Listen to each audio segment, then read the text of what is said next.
दोस्तों, क्या बरसात के सीज़न में आप अपने बगीचे में यूज़ करी हुई चाय की पत्ती का पौधों पर इस्तेमाल नहीं करते हैं? तो दोस्तों रुकिए, आज के वीडियो में मैं आप लोगों के साथ में शेयर करूंगी कि यूज़ करी चाय पत्ती को अगर आप अपने गार्डन में इस तरीके से इस्तेमाल करते हैं तो आपके बगीचे में पौधों की मिट्टी में ना तो पोषक तत्वों की कमी रहेगी और ना आपके बगीचे में पौधों में फूलों फलों की कोई कमी रहेगी। इसी के साथ में आपके पौधे काफ़ी अच्छी ग्रोथ करेंगे, साथ ही साथ हरे भरे भी बने रहेंगे। साथ ही मिट्टी में किसी तरीके की फंगस नहीं आएगी और ना पौधों पे किसी तरीके के इंसेक्ट लगेंगे। तो चलिए दोस्तों, देखते हैं कि किस तरीके से इसका इस्तेमाल करना है। नमस्कार दोस्तों, आप सभी का अपने चैनल पर एक बार फिर से स्वागत है। तो चलिए दोस्तों, वीडियो की शुरुआत करती हूँ। तो दोस्तों, पहले जान लेते हैं कि बगीचे में चाय की पत्ती का जब इस्तेमाल किया जाता है तो उस पौधे पर क्या फ़ायदा देखने को मिलता है। तो दोस्तों, पहला फ़ायदा होता है कि चाय पत्ती जो होती है वो नाइट्रोजन का बेस्ट सोर्स होती है ऑर्गेनिक रूप में, और जब इसका इस्तेमाल आप किसी पौधे पर करते हैं तो वो पौधा आपका काफ़ी हरा भरा और फ्रेश बना रहता है। अगला फ़ायदा होता है कि जब चाय की पत्ती का पौधे की मिट्टी में इस्तेमाल किया जाता है तो चूँकि चाय की पत्ती दाने के रूप में होती है, इसलिए ये मिट्टी को मुलायम बना देती है, जिसकी वजह से पौधों की जड़ें तेज़ी से फैलने लगती हैं और पौधा ग्रोथ अच्छी तरीके से करने लगता है। अगला फ़ायदा होता है कि अगर सही तरीके से और सही समय पर चाय की पत्ती का पौधों पर इस्तेमाल किया जाता है तो दोस्तों फूलों की संख्या बढ़ जाती है, साथ ही साथ फूलों का साइज़ भी काफ़ी बढ़ जाता है। इसी के साथ में जो फूल आते हैं उनका कलर भी काफ़ी ब्राइट रहता है। अगला सबसे बड़ा फ़ायदा होता है कि अगर चाय पत्ती का पौधों पर इस्तेमाल किया जाता है तो दोस्तों इसमें जो टेनिन नामक एक एसिड पाया जाता है उसकी वजह से पौधों की मिट्टी में किसी तरीके के कीड़े मकोड़े नहीं लगते हैं, साथ ही साथ पौधों में किसी तरीके की जल्दी बीमारी नहीं आती है। तो चलिए अब देखते हैं कि किस तरीके से यूज़ करी हुई चाय पत्ती को तैयार करना है बगीचे में पौधों पर डालने के लिए। तो इस फर्टिलाइज़र को तैयार करने के लिए आपको 3 चीज़ों की ज़रूरत पड़ेगी। पहली चीज़ है साफ़ पानी, दूसरी चीज़ है यूज़ करी हुई चाय की पत्ती और तीसरी चीज़ है नीम की हरी पत्तियाँ या फिर सूखी हुई पत्तियाँ। सबसे पहले आप एक स्टील का साफ़ बर्तन ले लें जो आपके गैस या इंडक्शन पर चढ़ सके।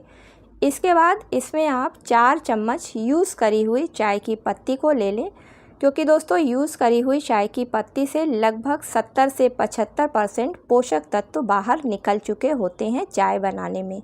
और इसी फर्टिलाइज़र को अगर आप फ्रेश चाय की पत्ती से बनाना चाहते हैं तो फिर आपको सिर्फ 1 चम्मच फ्रेश चाय की पत्ती को लेना होगा। अब इसमें आप 1 लीटर साफ़ पानी को डाल लें। अब आप 1 मुट्ठी के करीब फ्रेश या फिर सूखी हुई नीम की पत्तियों को ले लें। तो दोस्तों नीम की पत्तियों में mineral, calcium, magnesium, iron, vitamin C के साथ साथ पोटेशियम जैसे पोषक तत्व पाए जाते हैं जो कि पौधों में रोग प्रतिरोधक क्षमता को बढ़ाते हैं।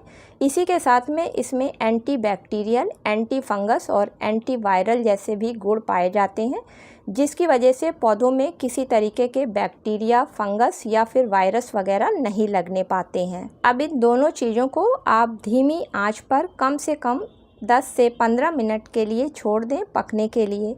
तो दोस्तों इतनी देर में इन दोनों चीज़ों के जो पोषक तत्व हैं वो सब पानी में निकल कर आ जाएंगे। 10 से 15 मिनट के बाद में आप पानी को नीचे उतार लें और ये बनी हुई फर्टिलाइज़र ही आपकी आप पौधों पर डालने के लिए तैयार है। लेकिन इसको अच्छी तरीके से पहले ठंडा कर लें।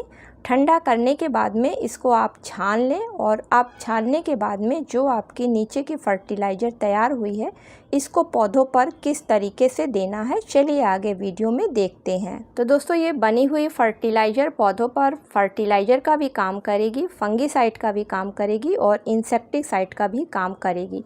तो आप इसको 2 तरीके से इस्तेमाल कर सकते हैं, पौधों की मिट्टी में भी डालकर और पौधों के ऊपर फोलियर फर्टिलाइज़र के रूप में भी। तो फोलियर फर्टिलाइज़र के रूप में अगर आपको इस्तेमाल करना है तो इसमें पानी नहीं मिलाना है, डायरेक्ट इसको स्प्रे पंप में भरकर पौधों पर अच्छी तरीके से स्प्रे करना है। और अगर आपको मिट्टी में डालना है तो इस फर्टिलाइज़र को लेना है और उसमें उसका 3 गुना पानी मिलाकर फिर गमले की मिट्टी की अच्छी तरीके से गुड़ाई करके फिर इसको मिट्टी में डालना है। तो इस तरीके से अगर आप इस फर्टिलाइज़र का 15 दिन में एक बार अपने पौधों पर इस्तेमाल करते हैं तो दोस्तों बरसात के सीज़न में भी आपके पौधों में किसी तरीके की फंगस नहीं लगेगी, किसी तरीके की पौधों में बैक्टीरिया नहीं लगेंगे। साथ ही साथ पौधे भी आप देखेंगे काफ़ी स्वस्थ रहेंगे और वो पौधे भी आपके फल और फूलों से भरे रहेंगे। उम्मीद करती हूँ कि आज का वीडियो आप लोगों को पसंद आया होगा। अगर दोस्तों पसंद आया हो तो इसे लाइक और शेयर करें।